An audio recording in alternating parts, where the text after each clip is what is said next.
Piauí TV está de volta para tratar de um assunto bastante sério. O Brasil está em primeiro lugar entre os países das Américas em quantidade de pessoas com transtorno de ansiedade e em segundo com depressão. Esses dados são da Organização Mundial de Saúde e foram divulgados em fevereiro desse ano. Para falar sobre esse assunto delicado e importante, a gente está recebendo aqui no estúdio a Catiúcia Pereira. Ela é psicanalista e conversa com a gente a partir de agora. Você sabe que pode participar da nossa conversa, né? Olha o telefone, 981554422, número do nosso WhatsApp, e também ligando para a redação pelo 21076648. Catiúcia, boa tarde, bem-vinda. Boa tarde. É um problema, são dois transtornos muito delicados e muitas pessoas estão passando por isso. O que é que acomete? Por que é que as pessoas acabam desenvolvendo esses transtornos? Há uma razão, um motivo? Na verdade, nenhum dos dois tem motivos aparentes. Pode ser o estresse, traumas profundos, né? Jornada de trabalho que muitas vezes são surreais, né? E a gente sabe que isso acontece. Ou pode ser um distúrbio neuroquímico, né? Nos receptores de serotonina, ou não tem motivo aparente para desenvolver. Claro, são dois transtornos e eles apresentam características diferentes, porque as pessoas às vezes confundem, apresentam características diferentes, mas um transtorno pode levar ao outro. E muitas vezes estão associados um ao outro. Falando dessas características, o que é depressão, o que é ansiedade em termos de sintomas? Depressão é a melancolia, é a tristeza, é a angústia, é a motivação, é a sensação de que tudo vai dar errado, é o pessimismo exagerado. Ansiedade é o medo, a dificuldade em respeitar os tempos das outras pessoas, o meu tempo, a necessidade de resolver tudo para o aqui e agora, quando às vezes não é possível. Isso é ansiedade, a dificuldade de ficar focado no aqui e agora e estar pensando constantemente no que vai ser. Isso é ansiedade. A gente tem dados da Organização Mundial de Saúde, estão inclusive disponíveis aqui no nosso telão. Vou pedir para você comentar. Essa primeira tela diz o seguinte: afastamento do trabalho por depressão no Piauí. São dados que mostram que as pessoas estão deixando de trabalhar por conta desse transtorno. Em 2010, foram concedidos 784 benefícios a pessoas com quadro depressivo. Agora eu te pergunto, depressão e ansiedade, tem o mesmo tipo de tratamento? É um tratamento feito com medicação, terapia? O que dizer a respeito? Isso depende do nível, tanto da ansiedade como da depressão, né? Em casos graves, nós precisamos sim da farmacoterapia, né, e da ajuda psiquiátrica, e ambos precisam ser tratados com psicoterapia, porque é necessário que o paciente compreenda os afetos adoecidos, porque são dois transtornos de afeto. Tanto a ansiedade como a depressão. E que incapacitam a pessoa. Sim, são incapacitantes, limitantes e que precisam ser levados em consideração na área trabalhista. Vamos ver a segunda informação que nós temos disponível. Outra relacionada também a afastamento de pessoas. Em 2016, 1.135 licenças por depressão. É um aumento de 40% em relação ao primeiro ano que nós mostramos. Ou seja, a gente percebe que é uma doença que está acometendo cada vez mais pessoas. Sim, inclusive os dados da Organização de Saúde mostram que cada vez mais as pessoas vão ser acometidas por depressão. É previsto que daqui a alguns anos, mais da metade da população mundial seja acometida com depressão e transtorno de ansiedade. Isso casa justamente com a colocação que chegou aqui pelo WhatsApp. Tem gente que acaba se aposentando, ou isso é possível, a aposentadoria por depressão? Sim, existe a aposentadoria por depressão. Em casos graves, é o que acaba acontecendo. Outra pessoa coloca, crises de ansiedade e depressão se manifestam de repente ou os sintomas vão se intensificando com o passar do tempo? Os sintomas vão se intensificando com o passar do tempo. É o que vai acontecendo. Muitas vezes a pessoa está tendo sinais de que isso vai acontecer, mas como não é algo rotineiro do qual falamos, então as pessoas não estão prestando muita atenção nesses sinais e acaba se agravando o quadro. Às vezes por vergonha de buscar uma ajuda, por não compreender o que está acontecendo, acaba se agravando o quadro. A gente amplia já esse detalhe, mas antes deixa eu colocar aqui na tela mais um dado relacionado ao afastamento de pessoas com depressão do trabalho aqui no Piauí. Em 2017 já foram concedidos 214 benefícios por depressão. A pessoa que é afastada por esse motivo, ela recebe um benefício concedido pelo governo. E eu te pergunto, voltando àquilo que nós falamos há pouquinho, como é que as famílias podem estar vigilantes? Porque o que mais se percebe é que os jovens estão sendo acometidos desses males. Qual que é o papel da família identificar esse tipo de problema? Perceber o isolamento, o afastamento social, dificuldade com sociabilização, as tristezas aparentes, a motivação para fazer o que antes tinha motivação e agora não tem, para fazer coisas que eram prazerosas e agora não são consideradas prazerosas. E isso é necessário que eu vá observando para perceber se não tem algo por trás disso. Próxima cartela, próxima tela aqui com informação, por favor.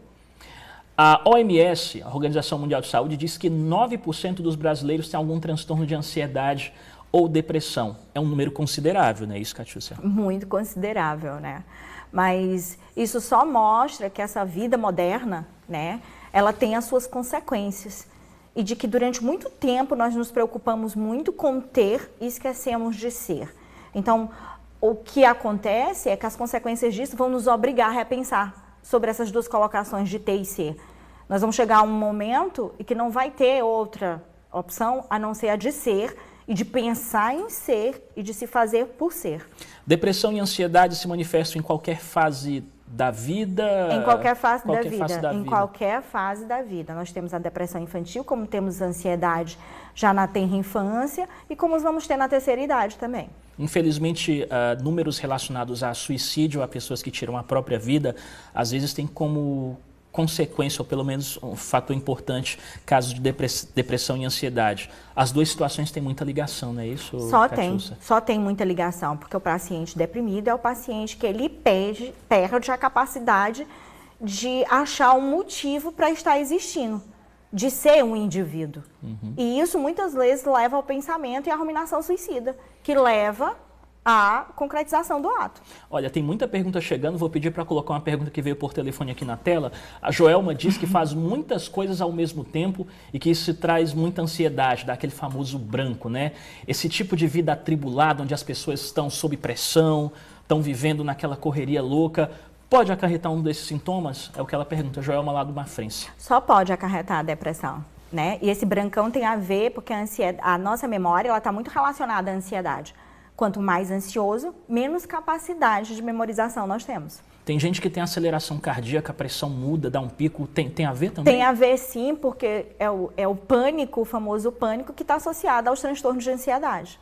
Recentemente, um jogo virtual muito debatido por aí, via rede social, via veículos de comunicação, incentivava aquilo que nós falamos, pessoas tirarem a própria vida, o suicídio. E isso, logicamente, é algo que tem que ser debatido.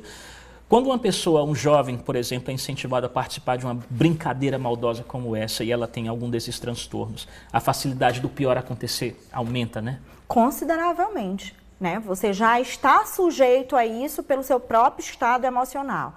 E você é incentivado a isso, é lógico que isso só leva a um pensamento maior sobre o assunto e um desejo maior. A gente tem pergunta na tela, vamos lá, produção. Depressão pode ser hereditária? Sim. Hoje em dia o fato hereditário é bem forte nos casos de depressão. Vamos para a próxima pergunta, tem muita pergunta chegando. Tem mais uma na tela. Como fazer para controlar a ansiedade e manter o equilíbrio emocional? A gente falou já de alguns tratamentos, vamos dar uma reforçada, né? Vamos, exercício físico é essencial tanto para um como para outro.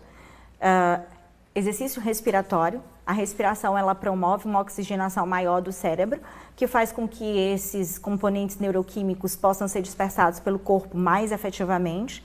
Meditação é excelente, porque nós precisamos aprender a abrandar a velocidade dos nossos pensamentos, né?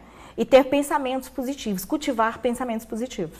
Mau humor e irritação também pode ser provocado por esses transtornos? Pode sim. É bom ter uma vida mais tranquila.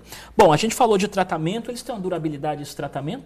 Esses tratamentos, as pessoas precisam ser acompanhadas por muito tempo? Assim? Não, isso depende de paciente para paciente e do nível de transtorno que eles estão apresentando, da gravidade desse transtorno. Acho que o conselho maior é as pessoas olharem mais para si, talvez, hoje em dia. Exatamente como eu falei antes, essa coisa do ser, da qualidade de vida, do que eu quero realmente para a minha vida, né? Do que é necessário para a minha vida, é o que eu digo para os meus pacientes. O que realmente é necessário para a sua vida?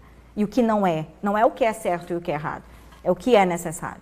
Antes de procurar ajuda médica, em casa a gente pode fazer algum tipo de exercício, você falou de meditação, procurar ter acesso a conteúdos que possam deixar as pessoas mais calmas, que possam fazer elas refletir sobre a vida? Não só em casa, como no trabalho.